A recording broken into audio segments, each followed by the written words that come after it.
नमस्कार दोस्तों, success with rhythm channel में आपका स्वागत है। आज मैं आपको ईश्वर के प्रति विश्वास की दो कहानियों के बारे में बात करने जा रही हूँ। तो आपका ज़्यादा समय बर्बाद न करके हम इस वीडियो को शुरू करते हैं।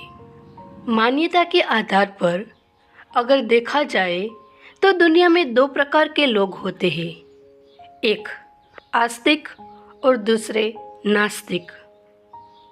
नास्तिक होना भी तब तक बुरा नहीं है जब तक कि आप दूसरे की भावनाओं को ठेस ना पहुंचाए। आस्तिक लोग में एक अलग ही प्रकार की शक्ति होती है जिसे श्रद्धा और विश्वास की शक्ति कहा जा सकता है। फिर चाहे वो किसी ईश्वर या महजब या देवी देवताओं को मानते हो, अगर आपके पास ईश्वर विश्वास की ताकत है तो आप इस दुनिया के सबसे खुशहाल व्यक्ति हो सकते हैं, क्योंकि जिसको ईश्वर में विश्वास होता है उसी को ईश्वर की प्रेरणा होती है। इसे हम एक छोटी सी कहानी से समझाएंगे। एक बार एक बुढ़िया माथे पर कपड़े व गहने की गठरी और साथ में छोटी सी बेटी को लेकर एक गांव से दूसरे गांव जा रही थी। चलते चलते वह कुछ ही दूर पहुंची होगी कि पीछे से एक घोड़ेसवार आया। घोड़ेसवार को अकेला देख बुढ़िया खुशी से बोली, बेटा, आज बहुत धूप है और गर्मी भी बहुत है। यदि तुझे कोई आपत्ति ना हो तो इस गठरी और मेरी बेटी को अपने घोड़े पर बिठाकर अगले गांव छोड़ देगा। घोड़ेसवार बोला, ना माई, इतना वजन मेरा घोड़ा नहीं संभाल पाएगा। इतना कहकर घोड़ेसवार आगे बढ़ गया। कुछ दूर जाने के बाद घोड़ेसवार के मन में कपट आया। उसने सोचा, बुढ़िया की बेटी बड़ी ही सुंदर है और हो ना हो उस गठरी में कुछ कीमती सामान होगा। अगर मैं उसे लेकर कहीं बेच भी दूं तो बुढ़िया मेरा क्या बिगाड़ लेगी। ऐसा सोचकर वह वहीं पर ठहर गया। इधर बुढ़िया के मन में भी एक प्रेरणा हुई कि रे मूर्ख, वो घोड़ेसवार क्या तेरा रिश्तेदार लगता है जो उसके साथ अपनी फुलसी बेटी और गहनों की गठरी देने लगी थी। वो तो भगवान का शुक्र है जो उसने मना कर दिया, वरना वो कहीं लेकर चला जाता तो राम राम राम। यह सोचकर बुढ़िया की रूह काट गई। तभी बुढ़िया और उसकी बेटी वहां पहुंच गई जहां घोड़ेसवार उनका इंतजार कर रहा था।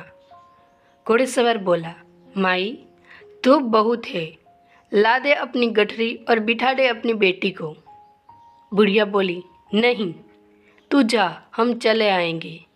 घोड़ेसवार बोला, क्या हुआ माई, अब मन कैसे बदल गया। बुढ़िया बोली, वैसे ही जैसे तेरा मन बदल गया। यह सुनकर घोड़ेसवार शर्मिंदा होकर वहां से चला गया। शिक्षा, ईश्वर अपने विश्वास करने वाले को हमेशा अच्छी प्रेरणा देता है, हमेशा उन्हें सजग करता है और ईश्वर केवल प्रेरणा ही नहीं देता, आवश्यकता पड़ने पर सहायता भी करता है। अब आप पूछेंगे कि कैसे, तो ये मैं आपको दूसरी कहानी के माध्यम से बताती हूँ। एक बार की बात है, एक गरीब महिला ईश्वर की शक्ति पर अटूट विश्वास करती थी। वह जैसे तैसे गरीबी में अपना गुजारा कर रही थी।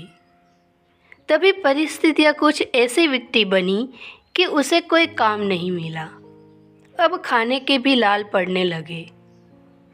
थक हार कर रेडियो पर उसने ईश्वर से मदद की गुहार लगाई कि ईश्वर उसकी सहायता करे। यह प्रसारण एक घमंडी नास्तिक सेठ ने सुन लिया। उसने इस गरीब महिला का मजाक उड़ाने की सोची कि उसका ईश्वर पर विश्वास डिग जाए। उस सेठ ने अपने एक नौकर को बहुत सारा राशन का सामान देकर उस गरीब महिला के घर भेजा और कहा कि वो पूछे कि किसने भेजा है तो कहना, शैतान ने भेजा है। नौकर सारा सामान लेकर गरीब महिला के घर गया और सब सामान महिला के घर में रखवा दिया। अब महिला ने पूछा कि किसने भेजा है? तो नौकर बोला, शैतान ने भेजा है। तब महिला ने जो कहा वो सुनकर नौकर के होश उड़ गए। आपको पता है महिला ने क्या कहा? महिला बोली, मुझे मेरा ईश्वर पर भरोसा है। जब वो आदेश देता है तो शैतान भी उसके आदेश का पालन करना पड़ता है। अब बताओ, महिला का विश्वास डगा और दृढ़ हो गया। शिक्षा, इसीलिए हमें हमेशा ईश्वर पर भरोसा करके कर्म करना चाहिए। कहानी अच्छी लगी हो तो अपने दोस्तों को शेयर करिए। हम आशा करते हैं कि आपको हमारा ये वीडियो पसंद आया होगा, तो अपनी राय कमेंट बॉक्स में कमेंट करके बताइए और हमारे इस चैनल को लाइक, शेयर एंड सब्सक्राइब कीजिए। धन्यवाद।